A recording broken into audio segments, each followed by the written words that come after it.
Hi everyone, कैसे हैं आप सब लोग। अहमदाबाद के अंदर नया एक्वेटिक एंड रोबोटिक गैलरीज जो हैं वो ओपन हो रही हैं। Now this is a very beautiful project to include science with entertainment. देखो, आपको जब कोई भी चीज़ आपकी रियल लाइफ के एग्जाम्पल से जुड़े हुई चीज़ों से या फिर एनिमेशन फॉर्म में दिखाई जाती है तो वो हम भूलते नहीं हैं। एंड पर्टिकुलरली फॉर चिल्ड्रन, बड़े कॉन्सेप्ट्स को इतनी सिंप्लीफाइड मैनर में वो भी एनिमेशन के थ्रू दिखाना, एक्वेटिक लाइफ के थ्रू दिखाना, रोबोटिक गैलरीज कैसे वर्क करती हैं, ये सारी चीज़ें दिखाना।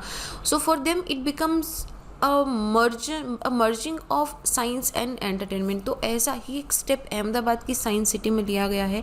Very very beautiful step. मतलब when I was working in Ahmedabad we went here twice. उस वक्त में aquatic and robotic galleries develop नहीं थी, but the science city it's a wonderful city. In fact मैं अगर किसी भी नई स्टेट या डिस्ट्रिक्ट में जाती हूँ, if there is a science city I always make sure that I go and visit that science city.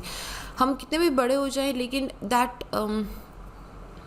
sometimes it's always good to go back to your childhood and look at those things कि अच्छा कैसे explain हो रही है, so that it is easier for you to explain it to other people also and आपका कोई concept छूट ना जाए, right? So simple.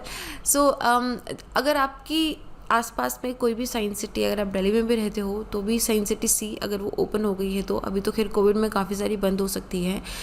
If there is any, you make sure that you take a day and you go to the science city, and trust me, that will be one of the most memorable memories you will have, right?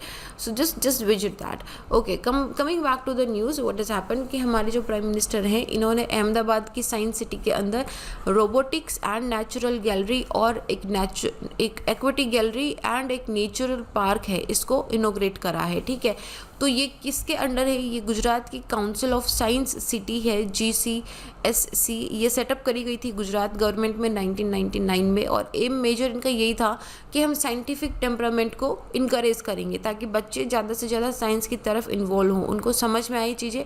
देखो, आपको कोई चीज़ attract तब करती है जब आपको वो समझ में आती है, somehow you just understand it, और आप इजीली अंडरस्टैंड करते हो जब वो एंटरटेनमेंट के साथ में उसको इंक्लूड कर दिया जाता है। तो ये as an autonomous body function करती है DST के अंदर, और ये as a wholly owned government society की तरह भी रजिस्टर्ड है। ये जो forward chief minister Keshubhai Patel ji थे, उनका ये ड्रीम था कि इस तरह का एक साइंस सिटी बनना चाहिए where children can have fun with education. तो ये इसी का एक साइंस सिटी के सेकंड डेवलपमेंट फेज़ का पार्ट बना हुआ है। हम फर्स्ट डेवलपमेंट फेज़ की भी बात करेंगे। तो यहाँ पे nature park, aquatic and robotic gallery जो है डेवलप करी गई है। एम जनरली यही होता है कि जो इनफॉर्मल कम्युनिटी बेस्ड लर्निंग होता है, मतलब it is equal for everyone. बहुत ही मिनिमल फीस होती है इसकी, स्कूल की तरफ से सब्सिडाइज करके बच्चों को लेके जाया जाता है स्कूल ट्रिप डेस्टिनेशंस पे। मतलब आप अगर जाओगे तो आपको स्कूल के बच्चे तो बहुत दिखेंगे। हर एक क्लास का हर साल विजिट होता है, और यहाँ पे सब्सिडाइज टिकट होता है। ग्रुप ऑफ चिल्ड्रन जा सकते हैं यहाँ पे। You can specially request also कि जहाँ पे जैसे 3D शोज़ होते हैं कहीं कहीं पे, तो you can specially request them also कि अच्छा इस तरह का शो क्या हम बच्चों के लिए प्ले कर सकते हैं। अगर वो अवेलेबल होता है तो वो जनरली प्ले हो जाता है। अपार्ट फ्रॉम दैट, इसके मेंबर कौन कौन है? इसके जो मेंबर हैं वो भी काफ़ी वाइड वेराइटी सेक्शन से आते हैं, जैसे कि ब्यूरोक्रेट्स हैं इसके अंदर इसरो स्पेस एप्लीकेशन सेंटर के डायरेक्टर हैं, यहाँ पे national council of science museum उनके डायरेक्टर जनरल हैं। तो और डिफरेंट जो साइंस कम्युनिटी के मेंबर्स हैं वो इसके बोर्ड में, इसके काउंसिल कमेटीज़ के मेंबर हैं, ताकि हर एक जगह से इनपुट आया जा सके। और सारे ये जो इंटरैक्ट हैं ये मिलके एजुकेशन को बहुत ईजी फन लर्निंग बनाते हैं। तो और इसके साथ ही में 2009 के अंदर जो गुजरात ग्लोबल समिट हुई थी, उसका भी यहीं पे वेन्यू हुआ था साइंस सिटी के अंदर। Science city served as a venue on that. तो first talking about the aquatic gallery, लगभग 15,000 स्क्वायर किलोमीटर के अंदर बनेगी एक्वेटिक गैलरी। आपने बहुत सारी मूवीज़ में देखा भी होगा कि यहाँ पे दोनों तरफ पे इस तरीके से एक्वेटिक गैलरीज हैं, और बीच में से जो आप चल रहे हो तो इस तरीके से ये होता है एक्वेटिक गैलरी। दोनों तरफ पानी है and like you walk in between that. तो ये एक्वेटिक गैलरी बनेगा इस तरीके से। ये लगभग 15,000 स्क्वायर किलोमीटर का 68 टैंक होंगे, जिसमें फ्रेश वाटर, डिपेंडिंग अपॉन कि किस तरह की एक्वेटिक लाइफ है उसमें, fresh water, brackish water, marine water होंगे। इसके अंदर 188 मरीन स्पीशीज़ होंगे जो बाद में इंक्रीज हो जाएंगे। एम्बीफियंस एंड पेंगुइन्स भी होंगे। और it is number is around in the work for the past 3 years. Covid pandemic ने इसको डेफिनेटली डिले कर दिया है, 1 साल से ही बन नहीं पाई है। और इसके अंदर सबसे सबसे मेजर अट्रैक्शन रहेगा 28 मीटर शार्क टनल बनाई जाएगी। अभी तक ना ऐसा मैंने भी रियल लाइफ में देखा नहीं है, बस हॉलीवुड में देखा है। किस तरीके से आप खड़े हो शीशे के इस तरफ गैलरी के अंदर और यहाँ से शार्क आ रही है, यहाँ से डॉल्फिन आ रही है ना। So this is we are going to see it in the Ahmedabad. So next time you visit Ahmedabad, you also make sure that you visit to this place also. तो यहाँ पे ग्रे रीफ शार्क हो गई, bonnet head shark हो गई, जबरा shark हो गई, इन सबको यहाँ पे रखा जाएगा। और पहला स्टेप तो जनरली तब आया था जब एक जनरल कंसल्टेंट व्यू के साथ स्टार्ट हुआ था। उसके बाद में पूरी डिज़ाइन बनाई गई। उसके बाद में शाहपुर जी फलोंजी जो है, इनका एक जॉइंट वेंचर है न्यूजीलैंड बेस्ड मरीनस्केप के साथ में। इनके साथ इन्होंने कोलैबोरेशन करा, क्योंकि ये जो न्यूजीलैंड बेस्ड मरीनस्केप है, ये मरीनस्केप ने इनको टेक्निकल सपोर्ट दिया, किस तरीके से एग्जिबिट लग सकती है उस तरीके से दिया। और ये मतलब हर 5 साल में इसको मेंटेन भी करना होगा, for it will be maintaining for at least 5 years also. उसके बाद में टेक्निकल सपोर्ट यहाँ पे कंटिन्यूसली प्रोवाइड करते रहेंगे। इसका कॉस्ट लगभग 260 करोड़ के आसपास आएगा। And this will be the largest public aquarium in India, largest public aquarium and very very beautiful. अगर इसकी मेंटेनेंस अच्छे से करी जाए so this can be actually a world attraction also.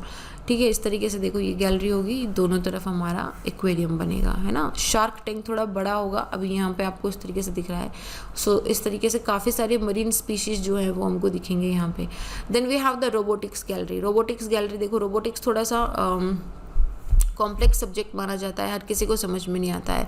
But here what are they doing कि जो robots हैं वो डे टू डे लाइफ के फंक्शंस परफॉर्म करेंगे।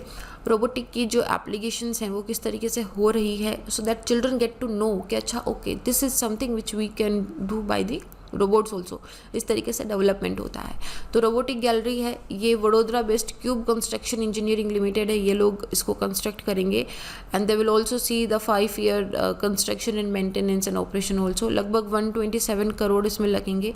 ये एक 3 स्टोरी यूनिट बनेगा, 3 स्टोरी फ्लोर बनेगा, जिसके अंदर इसमें सेल्फ ड्राइविंग कार ट्रैक होगा कि कार अपने आप चल रही है, पूरी सेल्फ ड्राइविंग ट्रैक है इसके पैरामीटर में।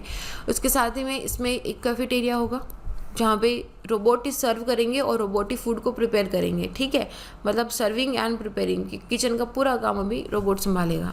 ग्राउंड फ्लोर पे एक इंटरेक्टिव एग्जिबिट भी होगा जहाँ पे आप देख सकते हो मतलब 3D स्केच प्रिंटिंग किस तरीके से होती है, किस तरीके से 3D प्रिंट निकाला जाता है। ये आप फोटो ले सकते हो, अपना 3D फोटो ले सकते हो, अपने हाथ का 3D फोटो ले सकते हो वहीं पे बैठ के। तो हालांकि ये पेड सर्विसेज होगी, फ्री नहीं होगा, क्योंकि it is more like a demonstration, it is a demonstration to the services. इसके अलावा ग्राउंड फ्लोर जो कोर्टयार्ड है वहाँ पे कुछ pop culture, robot of transformer, Wall-E, Asimo, you remember, have you watched the movie Wall-E? If you have not, you must watch the movie Wall-E। बहुत ही खूबसूरत movie है, बहुत ही खूबसूरत मूवी है। I mean this is a movie जो मैंने बहुत बार देखी है, मुझे नहीं पता कितनी बार।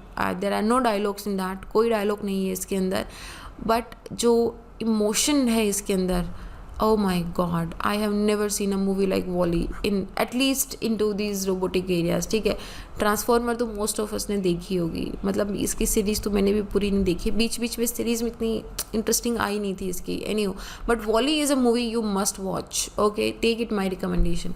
ऑल राइट, इसके अलावा यहाँ पे क्या होगा कि एक पूरा इवोल्यूशन ऑफ रोबोट्स पे बताया जाएगा कि 16th सेंचुरी में किस तरीके से लेके एक क्लॉकवर्क प्रेयर मैकेनिकल मॉन्क से लेके आज के प्रेजेंट डे जो ह्यूमॉइड रोबोट्स हैं, स्पेस रोबोट्स हैं, किस तरीके से पूरा इवोल्यूशन हुआ है। तो इसमें पूरा इवोल्यूशन जो है इसमें प्रेजेंट करा जाएगा, तो इस तरीके से ये बनाया जाएगा।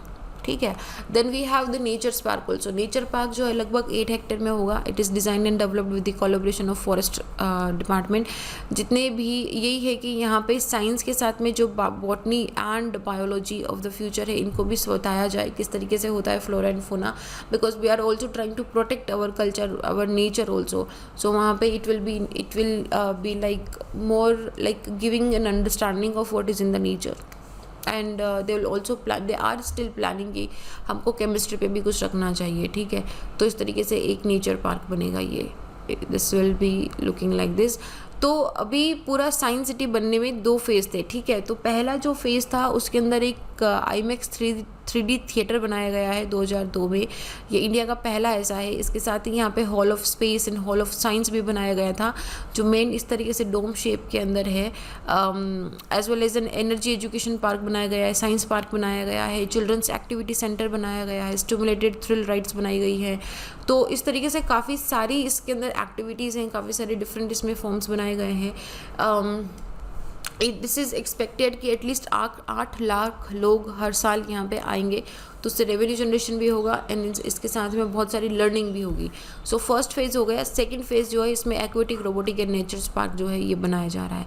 तो इस तरीके से ये साइंस सिटी बनेगा। इस साइंस सिटी के बिल्कुल सामने रोड पे एक सबवे भी है, so that is also a good food to eat if you get like tired after walking so much, क्योंकि काफ़ी बड़ा है। This is very very huge. Okay, it will take around 1 day for you to walk. मतलब जब हम लोग गए थे तब फेज़ 1 डेवलपमेंट ही था।